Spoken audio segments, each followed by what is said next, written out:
Makikita natin dito sa ating latest satellite images na sa kasalukuyan, 3 bagyo ang ating binabantayan sa labas ng ating Philippine Area of Responsibility. So iisa-isahin ko po, no? Una, itong tropical depression na may international name na Gayneri. Ito yung dating si Bagyong Neneng na humina bilang isang low pressure area, and kaninang hapon ay nagre-develop ito or lumakas muli bilang isang bagyo. So huling namataan as of 3 p.m. sa layong 660 kilometers north-northeast ng Itbayat, Batanes. May taglay na lakas ng hangin na malapit sa gitna na umaabot ng 55 kilometers per hour, pagbugso na umaabot ng 70 kilometers per hour. Yung movement dito sa kasalukuyan ay northwestward ng mabagal.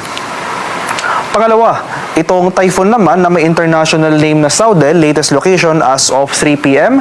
sa layong 2,555 kilometers silangan ng Northern Luzon. May taglay na lakas ng hangin na malapit sa gitna na umaabot ng 150 kilometers per hour at pagbugso na umaabot ng 185 kilometers per hour. Yung movement naman ito ay northwestward sa bilis sa 15 kilometers per hour. And lastly, ito namang tropical depression na malapit sa boundary ng ating PAR. Latest location, kaninang hapon, 1,055 kilometers silangan ng Eastern Visayas.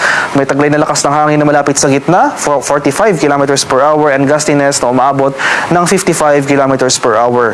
Yung movement naman nito ay northwestward sa bilis na 30 kilometers per hour. So sa kasalukuyan, ito pong 3 bagyo na ito, walang direktang epekto sa magiging panahon natin sa mga susunod na araw at mananatiling malayo sa ating kapuluan.